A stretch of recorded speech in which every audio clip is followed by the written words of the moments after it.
नमस्कार.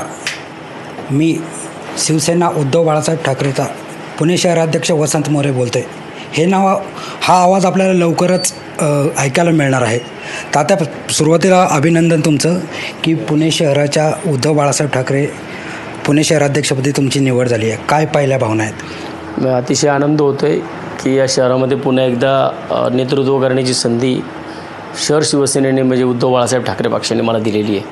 आणि मला वाटतं की साहेबांना अपेक्षित असणारं, मान्य खासदार संजय राऊत साहेबांना अपेक्षित असणारं पुणे शहर, मान्य सचिनभाऊ आहेरांना अपेक्षित असणारं पुणे शहर, पुण्यातल्या छोट्या मोठ्या समस्यांवरती भांडताना इथं तुम्हाला शिवसेना संघटना दिसेल. आणि संघटना अतिशय खोलवर रुजलेली आहे शहरामध्ये.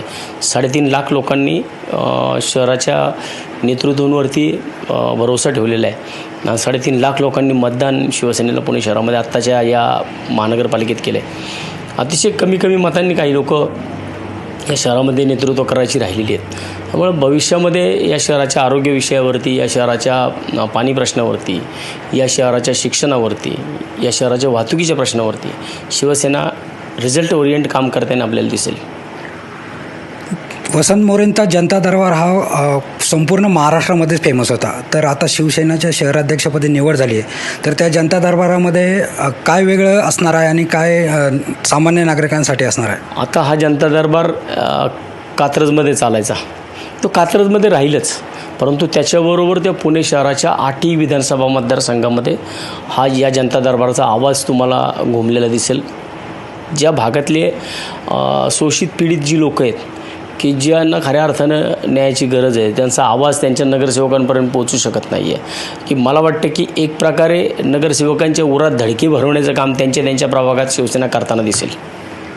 मधल्या काळामध्ये भरपूर बॅड पॅच तुमच्या आयुष्यामध्ये आला, राजकीय बॅड पॅच खूप आला, पण त्यानंतर आता एक शिवसेनेकडून तुम्हाला एक मोठ्या पदावर संधी देण्यात आली. तर विरोधकांना याबाबत काय सांगाल तुम्ही?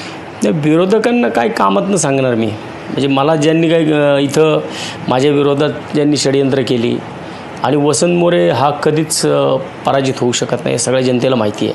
परंतु ज्या पद्धतीने षडयंत्र होऊन वसंत मोरेला घरी बसवण्याचं काम झालं, परंतु शिवसेनेने मला पुन्हा एकदा मैदानात उतरण्याची संधी दिली आहे. आणि मला वाटतं की ही माझ्यासारख्या एका कार्यकर्त्यासाठी अतिशय सकारात्मक बाब आहे.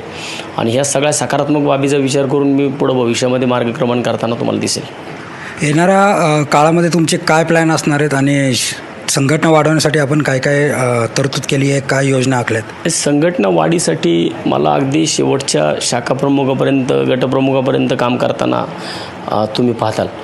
आणि मला वाटतं की या शहरामध्ये अशा पद्धतीने तुम्हाला काम उभे राहिलेलं दिसेल की या शहरात ज्या पदांची मला नेमणुका करायच्या आहेत त्या पदांसाठी मुलाखती घेताना मी दिसेल तुम्हाला की या शहरामध्ये एखाद्याला शाखाप्रमुख करायचं, नुसतं कार्डापुरता शाखाप्रमुख करायचं नाही किंवा त्याला बोर्डापुरता शाखाप्रमुख करायचं नाही, तर त्याने त्या भागातल्या लोकांच्या समस्या कशा पद्धतीने सोडवायच्या त्यांची ट्रेनिंग कॅम्पसुद्धा मी घेणार आहे. आणि जे मी मनसेमध्ये असताना ज्या गोष्टी करत होतो त्याच गोष्टी तुम्हाला आता शिवसेनेमध्ये त्या गोष्टी करताना दिसेल. अगदी नाही तर काय होतं की एखाद्याला शाखाप्रमुख म्हणून जबाबदारी दिली की ती शाखाप्रमुख हा सन्माननीय बाळासाहेब ठाकरेंच्या स्वप्नातला शाखाप्रमुख कसा असला पाहिजे, मान्य उद्धव साहेबांच्या स्वप्नातला गटप्रमुख कसा असला पाहिजे, हे सगळं त्या कार्यकर्त्यांना ट्रेनिंग देणं फार गरजेचं आहे. नाहीतर पदावरती नेमणूक होती, पण पदाचा भार काय आहे, पदासाठी काय काम करायचं आहे, त्या पदाला कसं न्याय द्यायचं आहे, हे कार्यकर्त्यांना करताना कार्यकर्ते दिसत नाही. त्यामुळे मी 100% त्या विषयात करेल.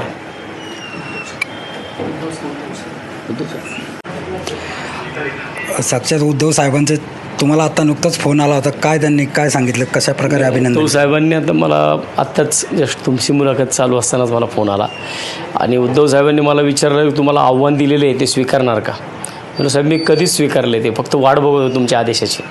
आणि मला वाटतं की तो साहेबांनी आदेश मला दिला आहे. साहेबांनी मला आत्ताच सांगितलं की सगळ्या पदांची तुम्हाला परत बांधणी करायची आहे. तो सगळा जो काही लेखाजोखा माझ्याकडे मी मागच्याच महिन्यात तयार करून ठेवला आहे. मी फक्त वाट बघत होतो की मला वाटत होतं की कारण मी मध्यंतरी जेव्हा साहेबांकडे गेलो होतो त्या टायमाला साहेब ज्या पद्धतीने मला विचारत होते सगळे प्रश्न शहराबाबतीमध्ये, त्यामुळे मला वाटत होतं की मला शहराची काहीतरी जबाबदारी साहेब 100% देतील.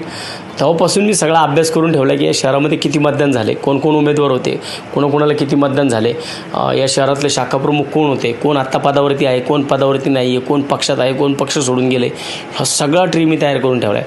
आणि त्यानुसार साहेबांनी मला तर 2 दिवसात तो घेऊन बोलवला आहे आणि आता फक्त म्हटलं उद्याचा 1 मे जाऊ द्या, त्यानंतर मी 1-2 दिवसांनी तुम्हाला फोन करतो, मग संजय राऊत साहेबांना आपण बसू. वसंत मोरे म्हटलं तर पुण्यातील आक्रमक चेहरा. आता मी तिथे बघितलं हातोडा आहे, आसूड आहे, तर हा येणाऱ्या काळामध्ये आंदोलनातून दिसणार का आणखी काही वेगळ्या प्रकारे?